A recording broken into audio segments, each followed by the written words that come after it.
What really happened? Well, we got 1207 passed into the House reform bill, and that bill passed on the House floor. The big vote was in the committee. So that's in there, even though it isn't a very bad bill. When it got to the Senate, Bernie Sanders is the one that introduced 1207 and 604, I believe, in the Senate.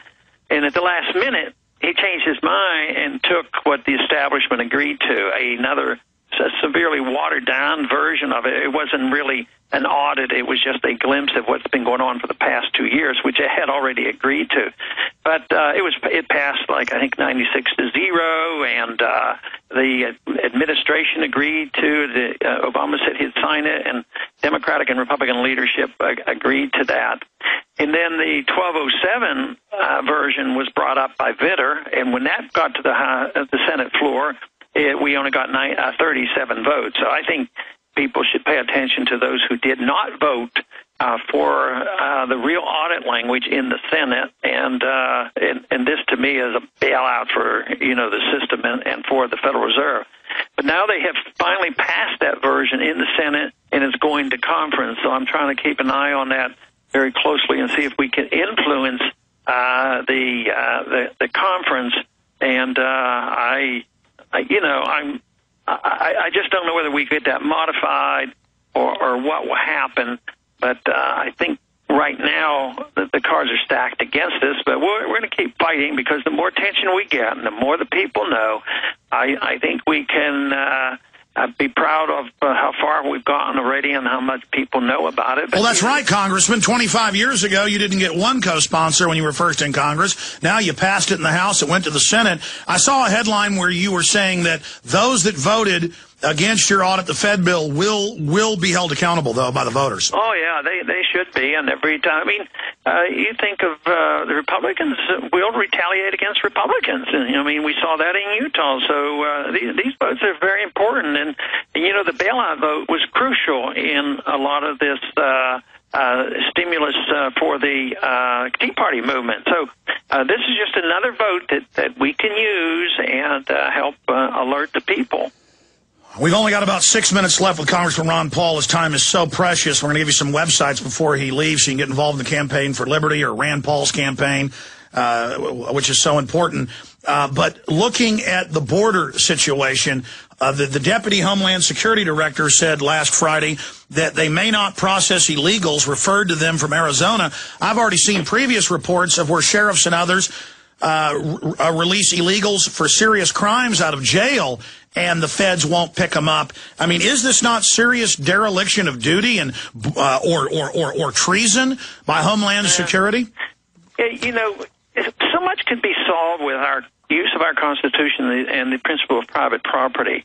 If you have somebody walking your house and they're trespassing, and they might not have even committed a crime, they might not have, shot anybody or stolen anything yet, they just trespass, and they walk in your house, and they have no right to be there. We call the police, and the police call them, and they prosecute them. But they don't apply that to people who are walking across this land and walking across these ranches. As a matter of fact, even if you do anything to stop trespassers, you can get into trouble. Oh, you're taking the law into your own hands. The states aren't allowed to do what they should do. And when the states finally get totally frustrated, they have to pass a law that then is argued about. I have some reservations about that law, but not about the intent and what they're trying to do and the dereliction of duty of the federal government. I would like to see more approach to this. That if you can't get them at the border and stop the influx, then as soon as they apply, for benefits, then that's when we should deal with it. I agree. Deny them the welfare benefits, and that will stop. But the government, again, wants this dependent group. Were you in the chamber when Calderon lectured and said, repass the assault weapons ban, effectively taking semi-automatics from American people? Nope, I wasn't there, and that's a personal thing with me. There's a limit to what I can actually tolerate someday. So I did listen to it on TV and all, but I didn't feel like I should be present there. Did that disgust you? Oh, yeah. It disgusted me, but I knew what he was going to say, and why do we give... about a couple of years ago, they had Karzai down there. Karzai is, just our henchman that we have hired gun. And they have him here down there as a head of a state and talking to a joint session of Congress. I mean, that's more than I need. Well, his brother is admittedly, even in the New York Times, the top opium king. Yeah. And one of these days, we'll depose him. Something will happen. He'll be gone. And, the big thing over there right now is this battle is about to start in Afghanistan. And there's no guarantees that even with all our military might that we're going to have a military victory there. We will not have a political victory. It'll be a political defeat because it'll just further stimulate hatred and all the other problems that you get by occupation of foreign countries.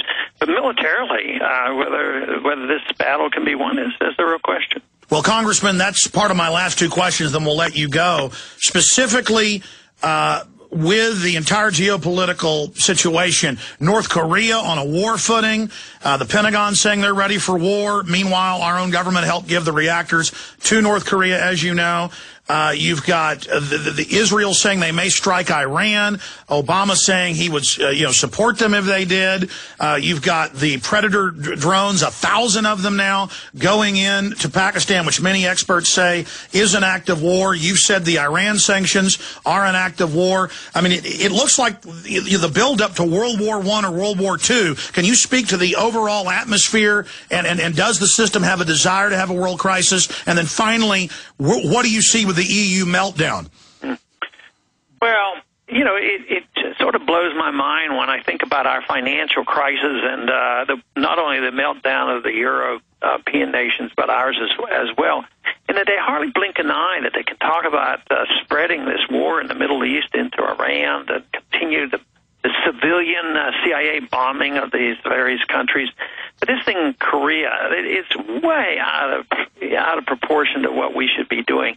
I resent the fact that a generation or two ago, we have signed these treaties, have been involved, and have had troops in Korea all that time, and we're just sitting there. If there's ever a problem, we get dragged into it. But this week we had a resolution on the House floor. There were 3 of us that voted against it. And the resolution was essentially an authorization to go to war. Do whatever is necessary. And the circumstances that we live today, you never come to the Congress and make a declaration of war. We have these so-called promises. But how can one generation promise the next generation that we will deliver all the money and all the soldiers that will be necessary? We should just bring ourselves out of those situations. But this thing was just overwhelmingly passed. But it was billed as, expressing our concerns and our condolences for the people who died there. And then at the bottom, it gives the authority to say, and we do authorize, whatever force and whatever is necessary to take care of this problem. Well, it's the same thing with the finances in Europe. Same thing that happened here. Taking the pension funds, raising the taxes, VAT taxes. Europe is now sinking into the central bank design trap. In closing, you've been talking about a total global meltdown for a long time, based on derivatives, Dr. Paul. And now it looks like we're approaching the vortex. Yeah, we're getting awfully close, and people try to get me to say when I think it's going to happen, and I don't know exactly when it's going to happen, but I know it is unsustainable because the dollar is still being trusted, and that is a subjective event. People subjectively still say, well, we can trust the dollar.